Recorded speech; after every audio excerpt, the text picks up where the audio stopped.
Psychopath, the beauty of detachment.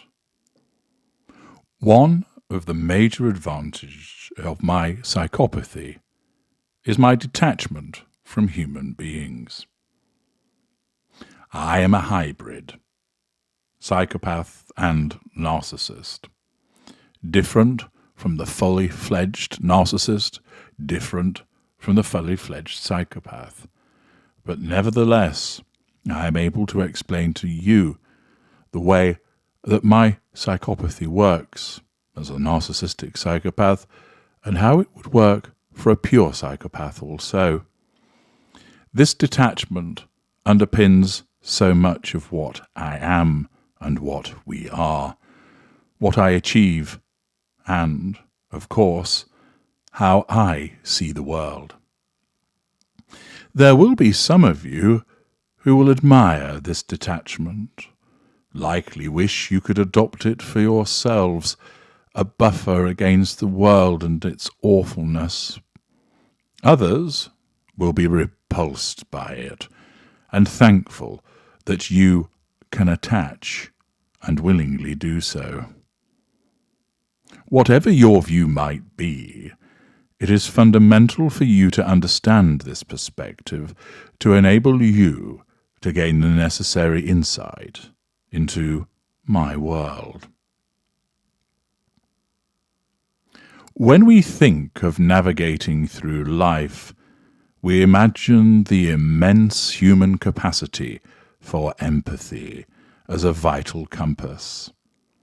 However, for an individual such as I, devoid of emotional empathy, my perception of the world is vastly different. Understanding how we, with complete emotional detachment, perceive the world can shed light on our thoughts, decision-making, and interactions with others. In the realm of the psychopath with no emotional empathy, those of us with the higher executive function, it is rationality that is the dominant lens through which we see the world. Every situation is analysed and evaluated with objective reasoning, unaffected by emotional attachments and biases. Emotions are mere abstractions, and we perceive them as superfluous to our understanding of reality.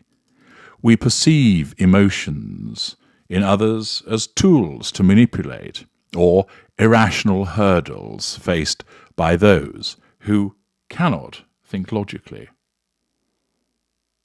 For someone with no emotional empathy, relationships are practical endeavours. By being detached, we simply see the relationship as founded on mutual benefits, rather than emotional bonds. Our interactions with others revolve around logic, adaptability, and personal gain. We are skilled at observing social cues and mimic emotional responses to avoid arousing suspicion or to attain certain goals. We understand that emotions can be exploited by playing the role of a concerned friend, loyal partner, or supportive colleague without experiencing these emotions genuinely, but only if we choose to feign that form of attachment. In other instances, we simply watch and observe, unaffected by the need to be that concerned friend, loyal partner, or supportive colleague. Cold, distant, unattached, we observe.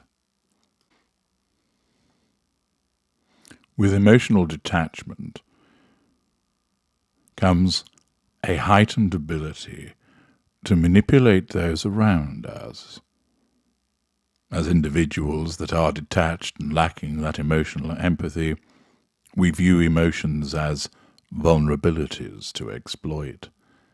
We can effortlessly analyze the emotional responses of others, identifying weaknesses and using them to our advantage. Many individuals with complete emotional detachment find themselves in professions like the law, medicine, management, or politics, owing to their ability to manipulate dispassionately individuals and systems for our personal gain. While moral values are part of social structures, we perceive morality as a futile concept. Without any emotional mechanisms to process moral dilemmas, ethical considerations become intellectual constructs rather than deeply ingrained feelings. Our kind often, albeit not always, adhere to societal norms and moral codes to avoid social consequences rather than from a genuine concern for others. Some of our kind with a lower cognitive function may struggle to understand the concept of affection, experiencing it as an abstraction or social obligation. Feelings of love, care, and compassion are foreign concepts, however, to us all, making it impossible for us to establish genuine corrections.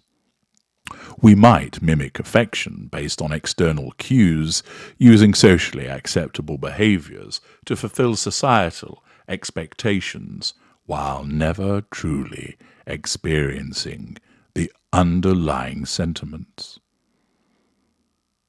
Living a detached life devoid of emotional empathy may, in the mind of others, create an inherent sense of isolation, as they cannot comprehend or share the joys, sorrows, and intimate connections that emotions facilitate.